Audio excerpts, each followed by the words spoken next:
first of all, of course, there's not any words that can express what has happened at Virginia. Just our team is thinking about them and praying for them and anything we can do. And of course, we had a situation we know that happened at the beginning of the year for us. So anytime things like that happen, we are extremely understanding of what some of the things they're going through. But until you're in their shoes, you don't know. But we're definitely praying and thinking about them. And of course, Coach Brumfield, our special teams coach, coached there 4 years before he came here, and knows those kids personally. His son knows them really well, so it's really been tough for them. And that's just just tough situation, to say the least. So let's go on to the game now. UTEP is a good football team. Coach Dimmel's done an excellent job there. Their athletic director, Jim Center, who's there, I know real well. He was at Colorado for a couple of years when I went there. He's done a great job of helping rebuild their football program and doing what they're doing. They're an older team. They've got a lot of physical kids, a lot of older guys, and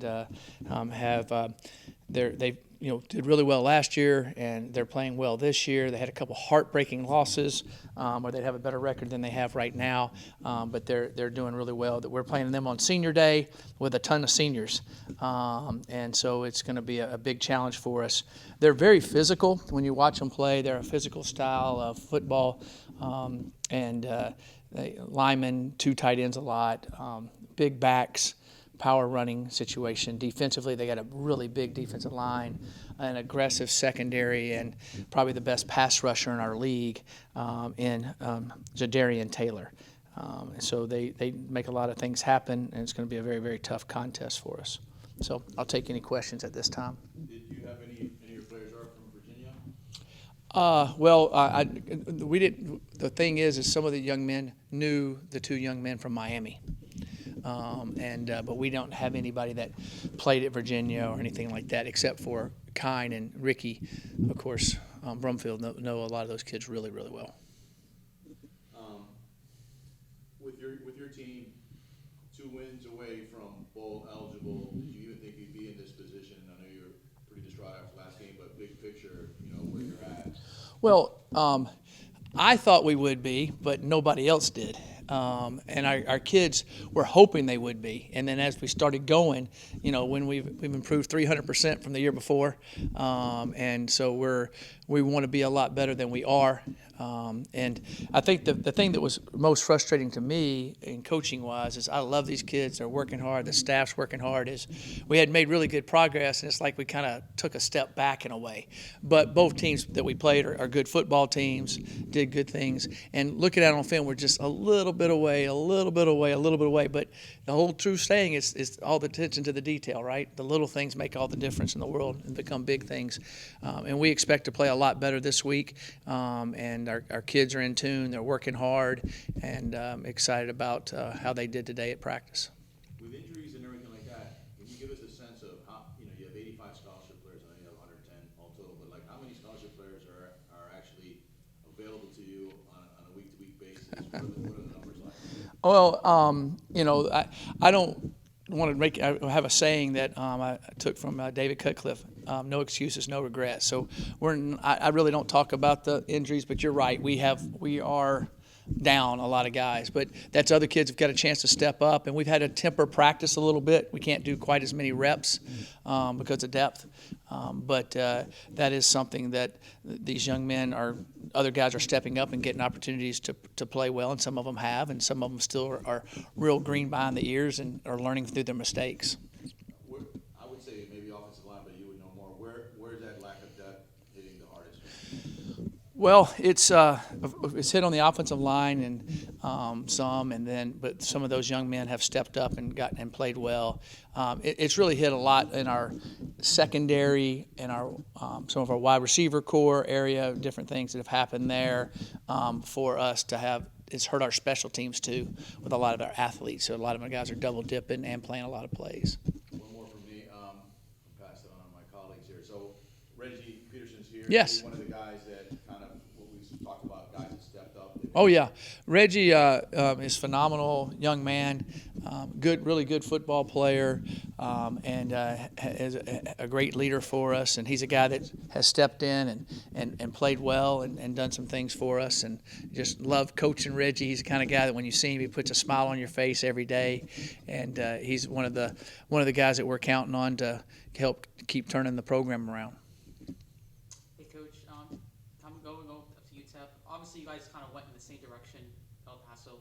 That's not next week. That I guess helpful enough where you're able to kind of get prepared for the same kind of travel in regimen. Yeah, we actually stay in the exact same hotel that we stayed in when we played New Mexico State there, and so we're very familiar with that. So we know the flight, all the situation, know right where we're going. The thing is, we don't have to drive to Las Cruces. It's like a 35-minute drive. We just go 2 minutes and we're at the stadium. So it'll be good. Last thing, are any considerations about defensive adjustments? Obviously, last 2 weeks. Yeah, we made adjustments last week. Just didn't make a good enough adjustments. Didn't make enough plays. Didn't need to coach it better. So we'll definitely keep tweaking and keep working on that for sure. And every offense attacks you a little bit differently. We were just a little off here and there. The third down plays on the first couple of drives. If we make those plays, it's a different game in the first half, and they made them and we didn't, so we need to be able to do that for sure. Last thing, obviously 2 games left within the regular season. What do you feel like guys just can finish out strong and just keep being motivated? Yeah. Well, you only get so many chances to play football, right? And then it's over. And the unfortunate thing with our game is injuries come along too. So every time you get a chance, you better go and you better play hard. They understand that, and then they love playing the game and they want to be able to taste victory again. And so that's what's it's thriving them to do that. Coach, the old days you used to have a lot more time for recruiting. It was in February, the only signing date. Now it's next month. This is the first one.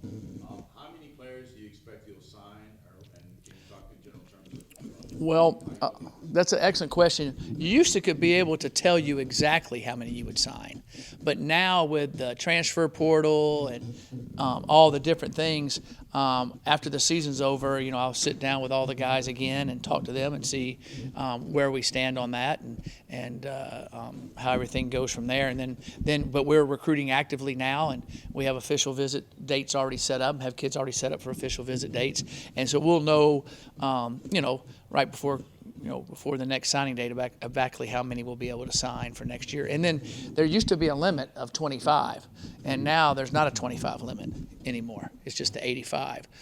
So that allows you, hopefully, we're able to sign as many as we're able to sign with the guys that we have on the team. The good thing about us is we only have 2 seniors on the football team with 0 eligibility left. Now, there's some seniors that sometimes have already graduated. They decide to go ahead and graduate and move on and go on and start life, which I don't understand why. All you got to do is work the rest of your life. I'd stay in college for another year if I was them. And then, we have Dorian Hall and Kyle Brumfield. Those are only 2 seniors we have on the team right now that will exhaust their eligibility.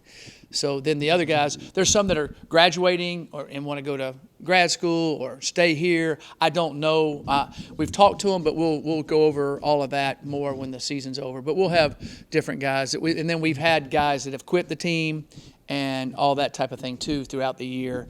And then we've had some medical situations with guys that won't be coming back also. So we have more than 2 scholarships, but that's kind of how that works. Can you reflect on just how different, though, this December is going to be from last year when you just got hired? I think you're able to scramble and get Bach and Patterson. Right, that's exactly right. So, it'd be totally different. We're way ahead of schedule this time compared to last year, and there's a lot of young men that are interested in us, and so we're excited about them. There's a lot of guys in this area that we're excited about and interested in, and so it's more evolving the signing than it ever has been before. Because things transpire, things happen. It's just a different world than it used to be on that side of it. So there's not an exact number. I just know I want to have 85 players that want to be here, want to be at FIU, and that are good football players that love playing football. I ask about the quarterback a lot because it's such a unique position. Yes, sir. You can't shuffle guys in there like you do other spots. So question is with Hayden, I wonder, how much are you curious to see him get, like maybe a whole half or really get extended playing time because the kid really hasn't had that opportunity yet? Right. Well, it just depends on the situation of the game, depends on how things work out. Hayden's done a lot of good things for us. We like Hayden a lot. It just depends on the game situations on that. Anything else, guys? Thanks, Coach. Thank you. Appreciate it.